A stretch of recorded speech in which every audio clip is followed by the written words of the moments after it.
The stranger who changed my life. The man everyone walked past. In the winter of 2025, the city of Baltimore moved fast and cold. People hurried across streets with their coats pulled tight, eyes fixed forward, minds busy with their own struggles. Nobody noticed the young man sitting near the old bridge on Jefferson Avenue. Nobody except those who chose not to see. His name was Elijah Carter. At 24, Elijah looked older than his age. Life had carved lines into his face too early. His clothes were worn, his shoes cracked at the soles, and his hands shook, not from drugs, but from hunger and cold. He had once been a college student with dreams of becoming a social worker. Now, he was homeless. Not because he was lazy. Not because he was careless. But because life had knocked him down again, and there was no one left to catch him. Elijah had lost his mother to cancer 2 years earlier. His father had been gone since he was a child. When his mother died, the rent piled up, the bills swallowed his savings, and the landlord showed no mercy.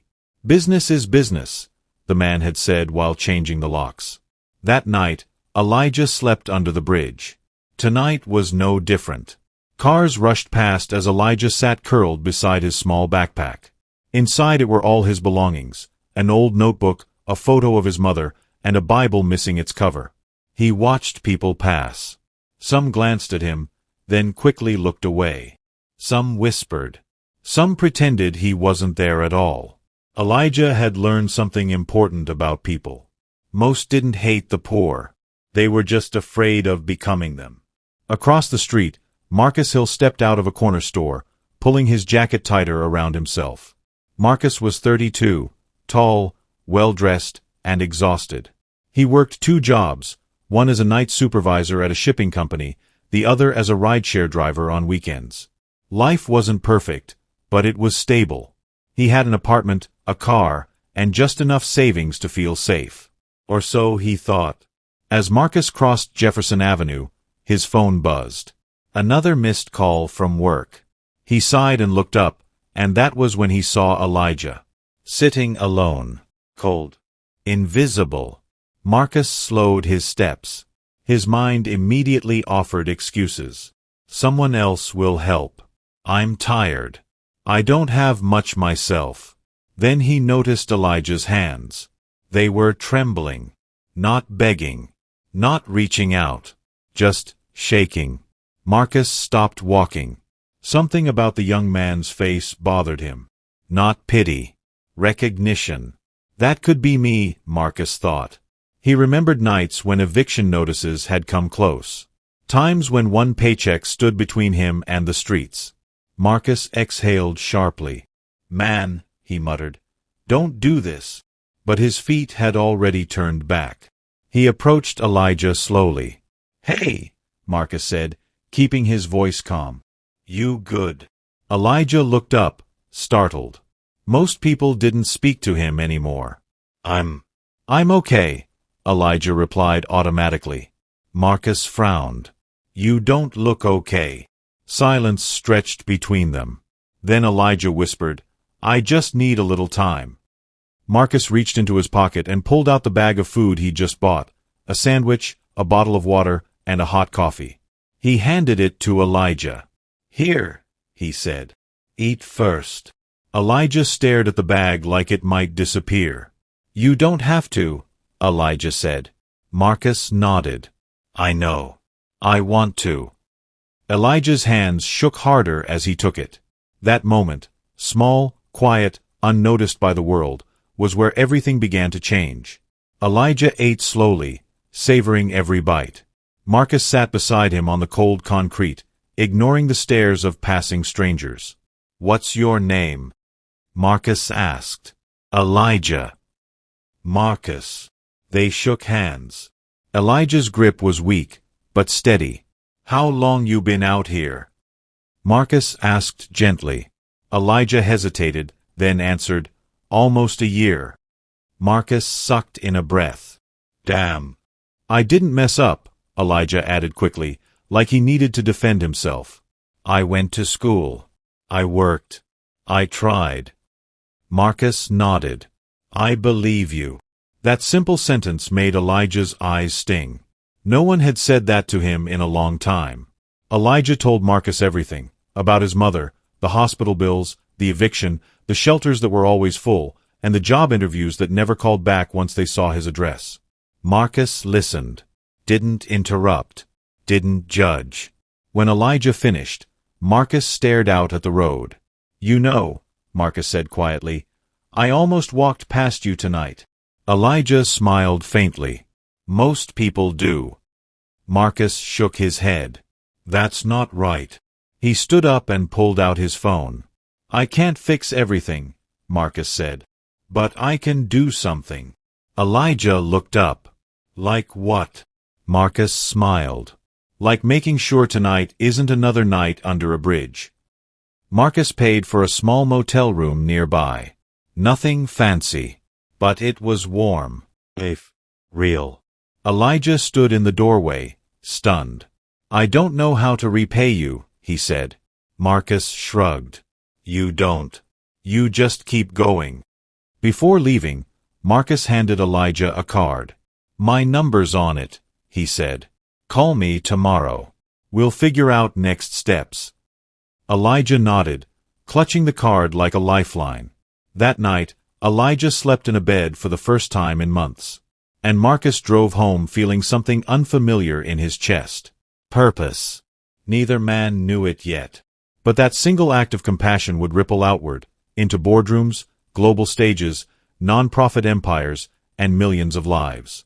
Because when Marcus chose not to walk away, he didn't just save a stranger.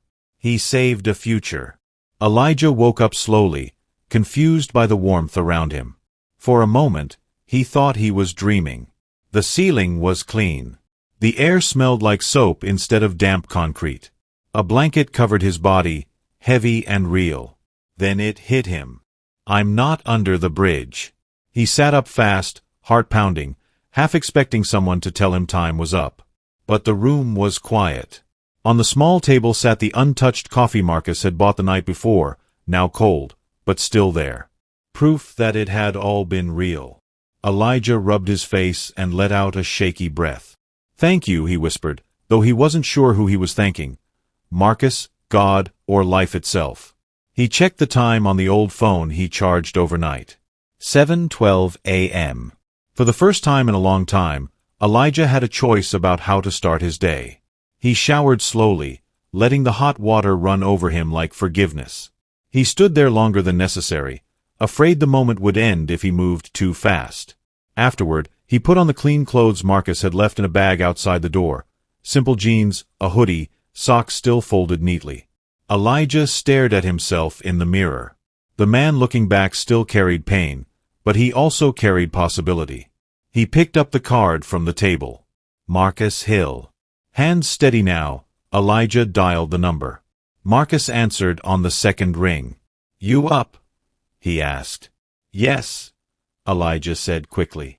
I didn't know if I should call so early." Marcus chuckled. "I've been up since 5. You good?" Elijah swallowed. "I don't even know how to say this, but thank you."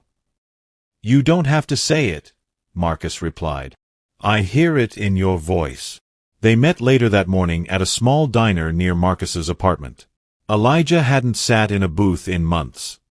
He kept touching the seat like it might vanish. Marcus slid a menu toward him. "Order whatever you want."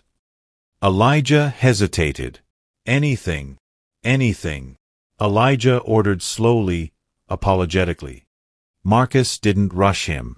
Over breakfast, Marcus asked one simple question. "What do you want to do with your life, if everything was possible?" Elijah stared at his plate. "I want to help people like me," he said finally. "The ones who fall through the cracks." Marcus nodded. "Then let's start there." That afternoon, Marcus drove Elijah to a workforce center.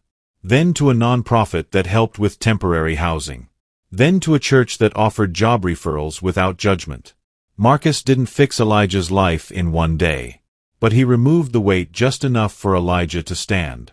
And sometimes, that's all a person needs. Not everyone applauded Marcus's choice. When he told his girlfriend, Tasha, her face tightened. You let a homeless man stay in a motel on your money?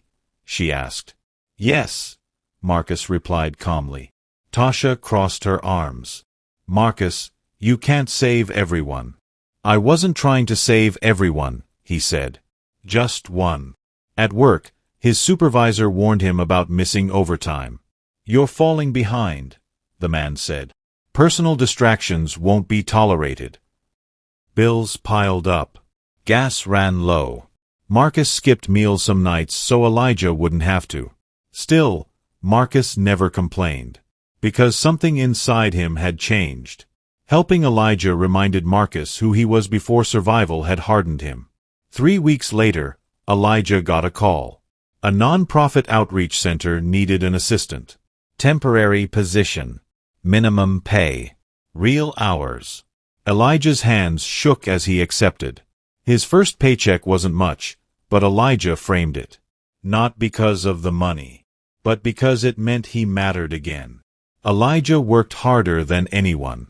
Stayed late. Learned names. Listened to stories. People trusted him because he understood them. 6 months later, he was promoted. A year later, he was managing programs. And every time someone asked him how he got there, Elijah told the truth. A stranger didn't walk away. Then life tested them both. Marcus lost his job when the company downsized. No warning. No severance. Just a handshake and an email. Marcus sat in his car afterward, staring at the steering wheel. For the first time, fear whispered again. What if helping him ruined me? His phone buzzed. Elijah. I heard, Elijah said. Come by my place. Marcus hesitated. I don't want to. Please, Elijah said softly. Let me do for you what you did for me. That night, Marcus sat at Elijah's small apartment table, eating food Elijah cooked. And Marcus finally understood. Kindness doesn't disappear. It circles back. Elijah applied for college again.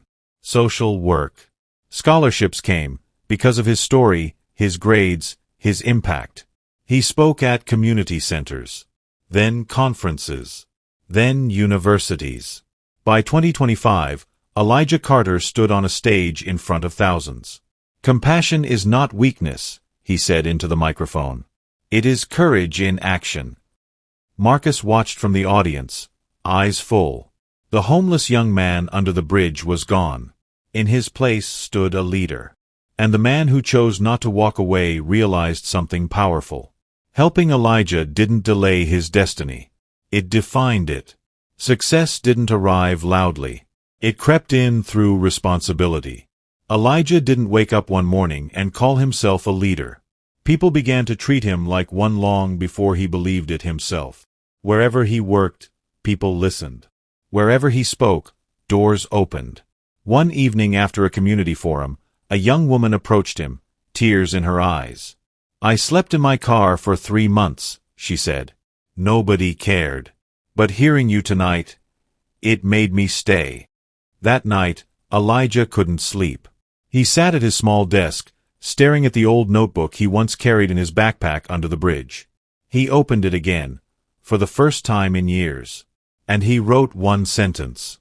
What if help didn't depend on luck?